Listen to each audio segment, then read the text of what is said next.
দক্ষিণবঙ্গে গরম থেকে এখনই বড় স্বস্তি মিলছে না। শুক্রবার 19 জুনও কলকাতা সহ দক্ষিণবঙ্গের বেশিরভাগ জেলাতেই ভ্যাপসা গরম অনুভূত হবে। তবে কোথাও কোথাও বৃষ্টির সম্ভাবনাও রয়েছে।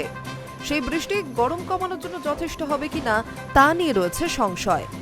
বাতাসে আর্দ্রতার পরিমাণ বেশি থাকায় দিনের বেশিরভাগ সময় গুমোট পরিবেশ অনুভূত হতে পারে। দক্ষিণবঙ্গের বিভিন্ন জেলায় আকাশ আংশিক মেঘলা থেকে মেঘাচ্ছন্ন থাকতে পারে। সকাল থেকে মেঘলা আকাশই দেখা যাবে বিভিন্ন এলাকায়। কোথাও কোথাও বজ্রবিদ্যুৎ সহ বৃষ্টিরও সম্ভাবনা। দিনের সর্বোচ্চ তাপমাত্রা 36 থেকে 38 ডিগ্রি সেলসিয়াসের মধ্যে থাকতে পারে।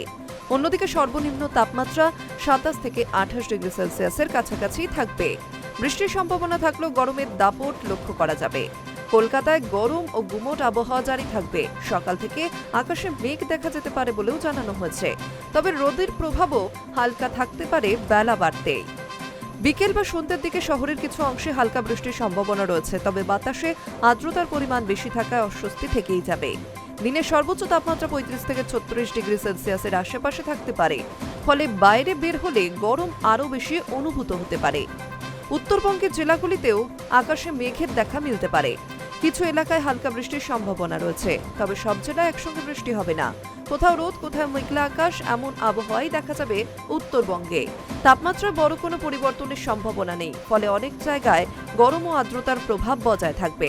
সব মিলিয়ে শুক্রবার দক্ষিণবঙ্গের আবহাওয়ায় মেঘ, রোদ এবং বিক্ষিপ্ত বৃষ্টির মিশ্র ছবি দেখা যাবে। দক্ষিণবঙ্গ ও কলকাতায় ভ্যাপসা গরমই থাকবে প্রধান সমস্যা। কোথাও কোথাও বৃষ্টি হলেও তা গরম থেকে বড় স্বস্তি এনে দেবে না।